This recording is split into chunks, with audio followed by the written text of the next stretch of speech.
అందరికీ శుభోదయం అండి. ఇక్కడ కనిపించేది దొండపండు పచ్చడి. మామూలుగా దొండకాయలు చాలా లేతగా ఉన్నవి, కూరకి చాలా బాగుంటాయండి. దొండకాయ కూర చాలా రుచికరమైనది, ఆరోగ్యకరమైనది కూడా.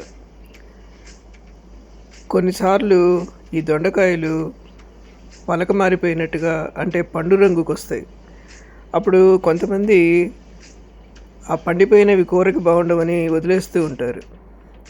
కానీ ఈ దొండపళ్ళ పచ్చడి చాలా బాగుంటుందండి. ఎలా చేయాలి అనేది విధానం ఇక్కడ చూద్దాం. ఒక మంచి మందపాటి భాండీలో ఒక చిప్పగరిటెడు నూనె వేసి, మనం ఎంత క్వాంటిటీ పచ్చడి చేస్తున్నామో దాన్ని బట్టి తిరగమూతలు కూడా ఉంటాయండి. పోపు సామాను, ఒక చారెడు శనగపప్పు, మినపప్పు, ఒక అర స్పూను మెంతులు, ఆవాలు వేసి, ఇంగువ వేసి పోపు వేసుకోవాలి.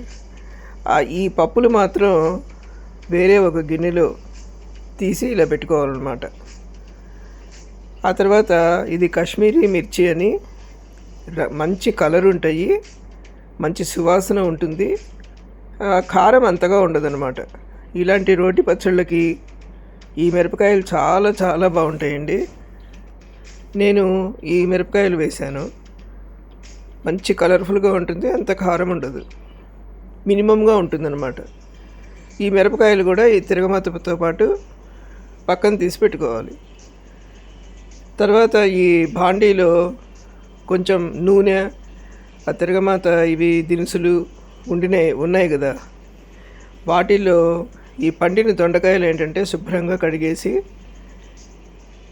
దాని ముచ్చికలు అంటారు కదా, అవి తీసేసి సన్నగా తరిగి పెట్టుకోవాలన్నమాట. ఆ తరిగి పెట్టుకున్న దొండకాయలు ఈ భాండీలో ఈ నూనెలో వేసేసి మగ్గబెట్టుకోవాలి.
ఇవి చూసారా ఎంత బాగా మగ్గిపోయినాయో.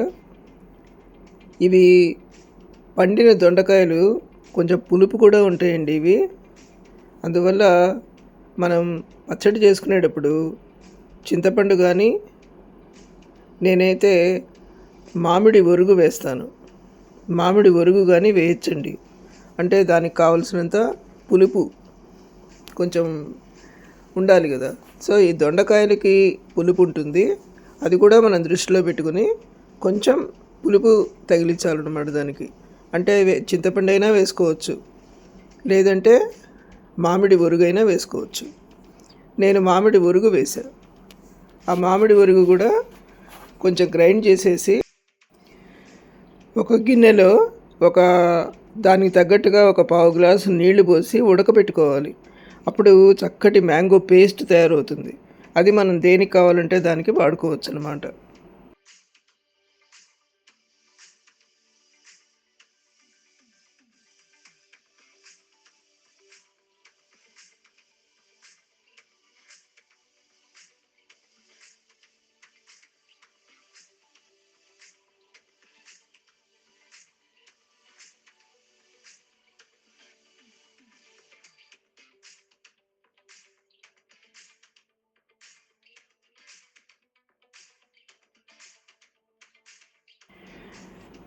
ఇప్పుడు ఒక మిక్సీ జార్లో ఈ దొండకాయ ముక్కలు, తిరగమాత, కొంచెం మ్యాంగో పేస్టు, ఆ తర్వాత 4 వెల్లుల్లి గర్భాలు.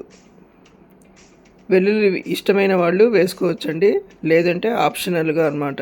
అంటే మీకు ఇష్టం లేకపోతే వదిలేయచ్చు. కానీ వెల్లుల్లి ఇష్టపడేవాళ్ళు చక్కగా వేసుకుంటే చాలా బాగుంటుందన్నమాట.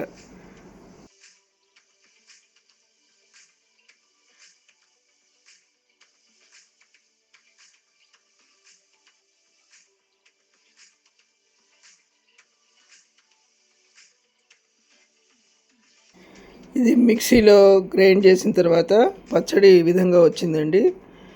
ఇది ఇంకా డైరెక్ట్గా సర్వ్ చేసుకోవడమే. మీరందరూ కూడా తప్పకుండా ఈ దొండపళ్ళ పచ్చడి ట్రై చేసి తినండి. Thank you very much for watching my video. Thank you.